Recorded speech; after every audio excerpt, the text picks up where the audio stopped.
நல்ல விஷயம். வணக்கமே பிரமாண்டமா இருந்தது அப்படின்னா முடிவுரையும் நல்லா இருக்கும் தெரியும். நல்ல விஷயம். சார் சொல்லிட்டு போயிருப்பாரு நினைக்கிறேன். என்ன சொல்லி அழைச்சிருக்காங்கன்னு எனக்கு தெரியல. உங்களை ஏதோ ஒரு காரணங்கள் சொல்லியிருக்கலாம், இன்வைட் பண்ணி அழைச்சிருக்கலாம், இல்ல இந்த மாதிரி ஒரு சின்ன லான்ச்சிங் ப்ரோக்ராம் கூட சொல்லியிருக்கலாம், ஒரு பிசினஸ் ஆப்பர்ச்சுனிட்டின்னு சொல்லியிருக்கலாம், இல்ல ஒரு வருமானத்துக்கு ஒரு வாய்ப்புன்னு சொல்லியிருக்கலாம், இல்ல வாழ்க்கை தரத்தை மாற்றத்துக்கு ஒரு அருமையான வழின்னு சொல்லியிருக்கலாம். சோ என்ன சொல்லி அழைச்சிருந்தாலும் சரி, உங்களை அழைத்த நண்பர்களுக்கு இந்த கணத்துல ஒரு நன்றியை தெரிவிச்சிருங்க. ரொம்ப நல்ல விஷயம். என்ன காரணம்னா, உங்களை அழைத்த நண்பர் இதே மாதிரி ஏதோ ஒரு ப்ரோக்ராம்ல இதே மாதிரி ஒரு முன்வரிசையில் உட்கார்ந்து பார்த்திருக்கலாம். இந்த நிறுவனம் மூலியமாக அவருடைய வாழ்க்கையில ஏதோ மிகப்பெரிய மாற்றங்கள் நடந்திருக்கு, ஏதோ ஒரு சின்ன சேஞ்சஸ் கிடைச்சிருக்கு, ஏதோ ஒரு வருமானம் கிடைச்சிருக்கலாம். அதே விஷயம் உங்களுக்கும் நடக்கணும்னு சொல்லி நல்ல விதத்துல குழந்தை அழைச்சு உட்கார வச்சுக்காரு. பாத்தீங்களா, மிகப்பெரிய விஷயம். கரெக்டா ப்ரோக்ராம் 2:30-3 மணின்னு சொல்லியிருப்பாங்க. கொஞ்சம் லேட் ஆயிடுச்சு, அதுக்கு வருத்தத்தை தெரிவிச்சுக்கிறோம். சரியாக இந்த ப்ரோக்ராம் வந்து ஒரு 2-3 பார்ட்டா நடக்க போகுது. ஒரு 3:30 மணிக்கு இப்ப ஸ்டார்ட் பண்றோம். ஒரு 3 மணி நேரம் இந்த ப்ரோக்ராம் நடக்க போகுது. இன்னைக்கு என்ன காரணம் கேட்டீங்க அப்படின்னா, ஒரு 3 பார்ட்ஸ் இருக்கு இதுல. முதல்ல நம்மளுடைய வாழ்க்கை தரத்தை தெரிஞ்சுக்க போறோம். அடுத்து நம்ம பார்க்க வந்திருக்க நிறுவனத்தை பத்தி தெரிஞ்சுக்க போறோம். இந்த நிறுவனம் என்ன பண்றாங்க அப்படிங்கறத தெரிஞ்சுக்க போறோம். அதுக்கடுத்து ஃபைனலா நியூ ப்ராடக்ட் ஒன்று லான்ச்சிங் இருக்கு. நீங்க எல்லாரும் ஆவலோட எதிர்பார்த்துட்டு இருக்குது. அதுக்கு ஒரு மிக ஒரு விவிஐபின்னு சொல்லலாம். நம்மளுடைய நிறுவன தலைவர் பறந்து வந்துட்டு இருக்காரு நம்மளுக்காக. சோ இந்த 3 மணி நேரம் இந்த ப்ரோக்ராம் நடத்துவதற்கு உங்கள்ட்ட இருந்து ஒரு சிறிய ஒத்துழைப்பு நிச்சயமாக. என்ன காரணம் கேட்டா, அடுத்தவருடைய நேரத்தை வேறு ஒருவர் செலவிடுவது முறையல்லன்னு சொல்லியிருக்காங்க. பெர்மிஷன், உங்களுடைய அனுமதி இல்லாமல் உங்களுடைய நேரத்தை நான் எடுக்க முடியாது. சோ இந்த 3 மணி நேரம் சார் உங்களுக்காக என்னுடைய நேரத்தை நீங்க தர்றேன் அப்படின்னு சொல்லி நீங்க எஸ் சொன்னீங்கன்னா, நீங்க கொடுக்கக்கூடிய 3 மணி நேரத்தை பணமாக திருப்பி தருவது என்னுடைய கடமை. 100% கேரண்டி. சார் எஸ் இல்ல சார் எனக்கு கொஞ்சம் ஒர்க் இருக்கு, நான் கொஞ்சம் சீக்கிரமா போக வேண்டியிருக்கு, எனக்கு கொஞ்சம் வேலைகள் இருக்கு அப்படின்னு நினைக்கிறவங்க லாஸ்ட்ல போய் உட்காந்துக்கோங்க. உங்களுடைய டைம் வரும்போது யாரையும் டிஸ்டர்ப் பண்ணாம இருந்துச்சு போய்க்கலாம். ஓகேங்களா? அடுத்த ஒரு அப்ளிகேஷன், உங்க கையில ஒண்ணு செல்ல குழந்தைன்னு ஒண்ணு இருக்கும்.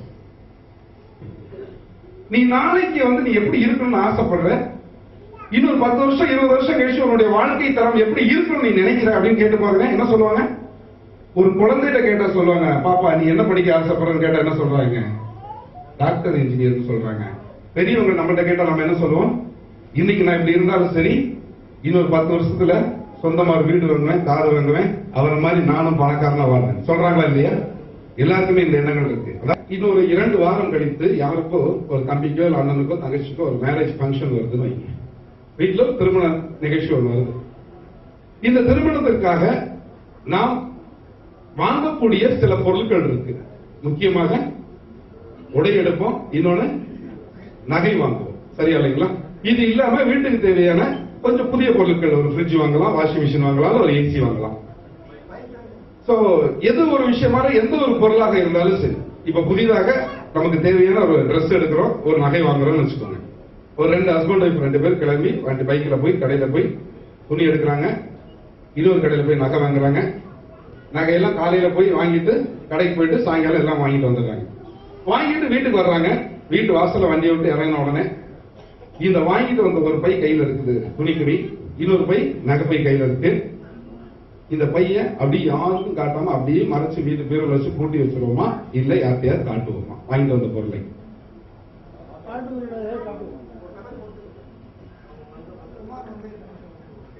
லேடிஸ்க்கு வந்து அதிகமா பதில் வரணும், அங்க இருந்து எதுவுமே வரல. அவங்கதான் சொல்லுங்க.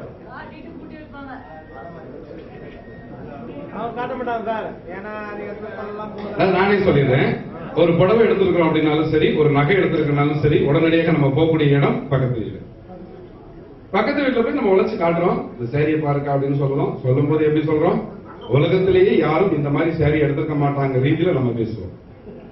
இந்த பூ இருக்கே, இந்த ஊர்ல எங்கேயுமே கிடையாது, நான் கண்டுபிடிச்சு எடுத்து வந்தேன். கிட்டத்தட்ட நான் சென்னை போயிருக்கேன், பாம்பே போயிருக்கேன், டெல்லி போயிருக்கேன், அங்க கூட இந்த கலர் பூ கிடைக்கவே இல்லை. இங்க ஒன்னே ஒண்ணு கிடைச்சது. எப்ப போனாங்க? காலையில கடைக்குள்ள போயிட்டு சாயங்காலம் வந்திருக்காங்க. நிச்சயமாக அந்த பூ கிடைக்கும். சரியா இல்லைங்களா? இப்ப பக்கத்து வீட்டுல சொல்றாங்க, அவங்களும் பாக்குறாங்க நல்லா இருக்கு. அது சொல்லும் போதே நம்மளும் இன்னொரு விஷயம் சொல்லுவோம். இன்னொரு தேன் கலர்ல ஒரு சேரி கட்டி அதை நாங்க பார்த்தேன், உனக்கு மேட்சா இருக்கும், போய் எடுத்துக்கோ சொல்லுவோமா மாட்டோமா? நிச்சயமாக. அதே மாதிரி நகையா இருக்கட்டும், இதே மாதிரிதான் சொல்லுவோம். நகை கடையில அந்த கடையில போய் எடுத்து வந்த நகை, இது வரைக்கும் இந்த டிசைன் நான் எங்கேயுமே பார்த்தது இல்ல. ஒரு டிவியில நடிகை போட இந்த டிசைன், இது நான் ரொம்ப நாளா தேடி இருந்தேன், எனக்கு கிடைச்சிருச்சு, அதை வாங்கிட்டு வந்திருக்கேன். போட்டு காமிப்பாங்களா இல்லையா? அவங்களையும் போட சொல்லி அழகு வைப்பாங்க. இதை விட நீ ஒண்ணு ரொம்ப நாளா கேட்டு இருந்த பத்தியா ஒரு மாங்காய் மாலை பச்சை கலர்ல அதோட கடையில பார்த்தேன், நல்லா சொல்லுவோமா இல்லைங்களா? அதாவது நம்மளுடைய மனநிலை என்னன்னு கேட்டீங்கன்னா, எந்த ஒரு பொருள் வாங்கினாலும் சரி, அக்கம் பக்கத்துல நம்மளுடைய நண்பர்கள் உறவினர்கள்ட்ட அதை போய் காமிப்பது நம்மளுடைய ஒரு பழக்கம், உண்மையா இல்லையா? சோ காமிக்கும் பட்சத்துல அங்க இருக்க நபர் இந்த புடவையை காட்டும் போது இது என்ன புடவை எடுத்திருக்க அப்படின்னு ஒரு வார்த்தை சொல்லிட்டா என்ன நடக்கும்? அந்த இடத்துல உடனடியாக பேக் பண்ணிட்டு எங்க போவோம்? திருப்பி அந்த கடைக்கு போயிடும். எதுக்குங்க? அதாவது அவங்க நல்லா இல்லைன்னு சொல்லிட்டாங்க, அதை மாத்திடுவோம். மாத்துவோமா அதை வச்சுக்குவோமா? நம்மளுடைய நண்பர்கள் இல்லைன்னா உறவினர்கள் சொல்லுவாங்க. இந்த இடத்துல கொண்டு போய் காமிக்கிறோம். அந்த பொருளை காமிக்கும் போது இதை பார்க்கக்கூடிய நண்பர்களுக்கோ உறவினர்களுக்கோ இதே மாதிரி ஒரு பொருள் வாங்கணும்னு ஆசைப்பட்டு அவங்க எங்க போய் வாங்குவாங்க? நம்ம எந்த கடையில வாங்கணுமோ அந்த கடையில போய் வாங்கணும். சரியா இல்லையா? அப்ப இங்க இருக்க நண்பரோ உறவினரோ ஒருத்தர் போய் இந்த கடையில போய் அந்த பொருளை வாங்குறாருன்னு வைங்க. இவர் மூலியமாக இந்த கடையில் இந்த வியாபாரம் நடந்ததற்கு காரணம் இந்த முதல் போட்ட கடைக்காரரா இல்ல நம்ம தான்? அப்ப இந்த இடத்துல சிறந்த வியாபாரி யாரு? அந்த முதல் போட்ட கடைக்காரரா நம்மளா? கொஞ்ச நேரத்துக்கு முன்னாடி ஒரு சிறந்த வியாபாரிகள் யாராவது இருந்தா சொல்லுங்க, உங்க தெருவில் சொல்லுங்க, உங்க வீட்டுல சொல்லுங்கன்னு கேட்டேன். நம்ம யாரை பார்த்தோம்? வெளியே போயிட்டோம், எங்கேயோ போயிட்டோம், கடல் கடந்து போயிட்டோமா இல்லைங்களா? என்ன காரணம் கேட்டா, முதல்ல நம்மளை பத்தி நமக்கே தெரியல. ஒருத்தர் வந்து கேட்டாரா, ஒரு நண்பர் தெருவில் வந்துட்டு, சார் இந்த தெருவில் ஒருத்தர் நியாயமான நண்பகத்தன்மையான ஒரு நல்ல மனிதர் ஒருத்தர் தெருவில் இருக்கிறாராம். அவர் யார் சார்? பேர் தெரியல, சொல்லி விட்டாங்கன்னு கேட்டோன்னே, ஒருவேளை நம்ம வார்டு கவுன்சிலர் இருப்பாரோ இந்த கடைசி, நம்ம ஒரு குண்டு பாய் இருக்காரு, அவரா இருப்பாரோ? இல்லையே, அவர் இல்லையே. யார் தேடுறாரு? தனக்குள்ள இருக்க நண்பர் தன்மையை விட்டுட்டு தெருவில் தேடிட்டு இருக்காரு யாரையோ ஒருத்தர். நீங்க செய்யறமா இல்லைங்களா? இன்னைக்கு நம்மள்ட்ட எந்த ஒரு கேள்வி கேட்டாலும் உடனடியாக நம்ம பார்ப்பது எல்லாமே வெளியில. இந்த உள்ளுக்குள்ள நம்ம கிட்ட என்ன சக்தி இருக்கு, என்ன திறமைகள் இருக்கு அப்படிங்கறத நம்ம இதுவரைக்கும் யாருமே இடம் போட்டு பார்த்ததில்லை.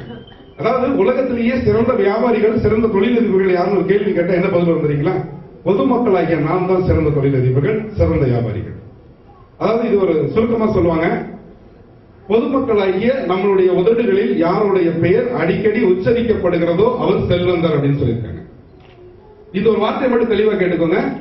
பொதுமக்களாகிய நம்மளுடைய உதடுகளில் யாருடைய பெயர் உச்சரிக்கப்படுகிறதோ அவன் செல்வந்தர்.